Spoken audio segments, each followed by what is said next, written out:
Assalamualaikum warahmatullahi wabarakatuh.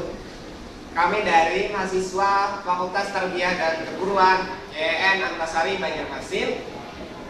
Saya Abdan Matin Ahmad dan di samping saya Rizky Atulikma, saya Yuni Suryani. Kami bertiga akan mempresentasikan makalah kami yang berjudul Barisan dan Deret Kompleks. Selamat menyaksikan. Pelajaran pertama yang akan kita pelajari adalah barisan dan deret kompleks. Yang pertama, pembahasannya mengenai barisan kompleks ya. Barisan kompleks adalah bilangan kompleks yang diurutkan dengan suatu pola tertentu. Biasanya ditulis dalam bentuk berikut ini: Z1, Z2, Z3 dan seterusnya, atau biasanya kita kasih tanda kurung Z1, Z2, Z3 dan seterusnya, atau dalam secara singkatnya dalam kurung ZN, di mana N itu adalah bilangan-bilangan selanjutnya. Kemudian bilangan-bilangan Z1, Z2 dan Z3 dan seterusnya di atas itu kita sebut sebagai suku-suku barisan. Suku-suku ZN disebut sebagai suku umum atau suku KN barisan tersebut.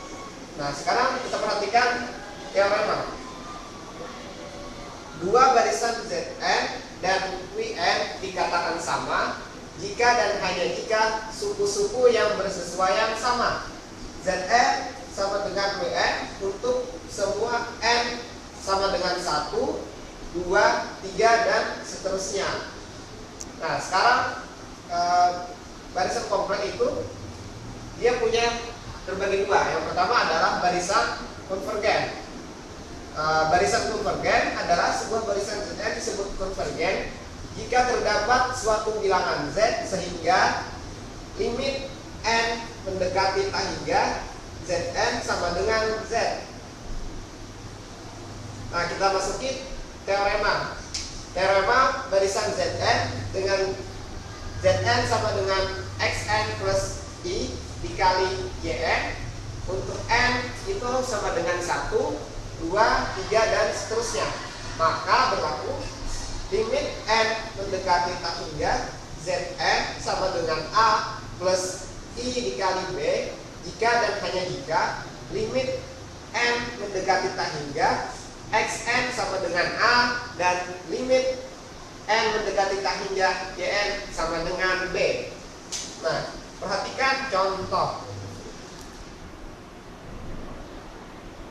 Contoh ya, tentukan barisan dalam kurung I pangkat N per N dengan beberapa suku pertamanya. Penyelesaian I pangkat N per N itu sama dengan, kalau kita substitusikan nilai 1 pada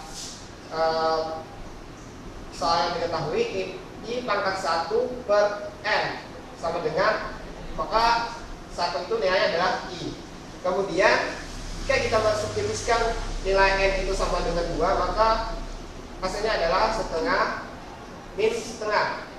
Kemudian jika kita substitusikan nilai N itu sama dengan 3, maka nilainya min I per 3 dan begitu seterusnya, 4, 5, 6 dan selanjutnya. Nah, dan itu barisan itu apabila kita perhatikan tampak bahwa barisan ini konvergen ke titik limit n mendekati 0 di mana I pangkat n per n itu sama dengan 0. Nah, sekarang barisan yang kedua adalah barisan divergen. Sekarang kita akan membahas ciri-ciri dari barisan yang divergen. Perlu kita ketahui ada dua ciri barisan kompleks disebut barisan divergen, yaitu yang pertama adalah jika n bertambah besar maka suku-suku barisan tersebut bertambah besar. Nilai mutlaknya tanpa batas atau dapat ditulis limit n mendekati tak hingga Zn sama dengan tak hingga. Kemudian ciri yang kedua adalah jika suku-sukunya dari suatu barisan osilasi di antara dua titik atau lebih, maka barisan tersebut tergolong divergen. Contohnya, misalkan ada 2i dalam kurung pangkat n, maka penyelesaiannya adalah 2i pangkat n dengan beberapa tandanya. Kalau kita substitusikan nilai 1, maka akan kita dapatkan 2i. Kemudian kalau kita substitusikan selanjutnya 2i pangkat 2, maka nilainya adalah negatif 4. Kalau kita substitusikan 3, n sama dengan 3, maka nilai seterusnya adalah negatif 8. Begitu seterusnya, 4, 16, kemudian nilai 5 kita substitusikan, maka 32i dan seterusnya. Dan tampak suku ke n makin lama makin besar seiring dengan bertambah besarnya nilai n, sehingga disebut barisan divergen. Nah, sekarang lanjut kepada materi deret kompleks. Bila barisan kompleks adalah urutan bilangan kompleks yang mengikuti pola tertentu, maka deret kompleks ini merupakan penjumlahan dari suku-sukunya. Bila barisan itu dinyatakan dengan pola Z1, Z2, Z3 sampai seterusnya, maka deret itu dapat dinyatakan dengan pola S1 sama dengan Z1, S2 sama dengan Z1 plus Z2, S3 sama dengan Z1 plus Z2 plus Z3 dan seterusnya, sehingga dirumuskan menjadi Sn sama dengan Zn plus Z2 ditambah Z3 plus Zn sampai seterusnya, sehingga didapat Sn sama dengan sigma Zn, di mana n bergerak dari 1 sampai dengan tak hingga. Kemudian uji konvergensi pada deret kompleks.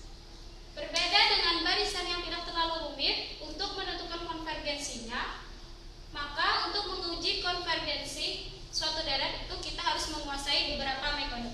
Yang pertama, teorema divergensi. Nah, dalam teorema divergensi ini ada teoremanya, yaitu jika suatu deret sigma Zn konvergen, maka limit Zn di mana n mendekati tak hingga itu sama dengan 0. Kemudian, jika limit Zn di mana n mendekati tak hingga tidak sama dengan 0, maka deret sigma Zn itu bersifat divergen. Kemudian, yang kedua yaitu uji rasio. Nah, andaikan sigma Zn adalah deret dengan suku-suku tak negatif, dan andaikan bahwa limit Zn plus 1 per Zn di mana n mendekati tak hingga itu sama dengan P, maka jika P kurang dari 1 itu merupakan deret konvergen. Jika P lebih dari 1 itu merupakan deret divergen. Dan jika P sama dengan 1, maka itu mungkin konvergen ataupun divergen. Kemudian yang ketiga yaitu uji akar. Andaikan sigma Zn itu adalah deret dengan suku-suku tak negatif, dan andaikan bahwa limit akar Zn pangkat n di mana n mendekati tak hingga itu sama dengan P, maka jika P kurang dari 1 itu deret konvergen. Jika P lebih dari 1 itu deret divergen. Kemudian jika P sama dengan 1 itu deret mungkin konvergen ataupun divergen. Kemudian uji integral.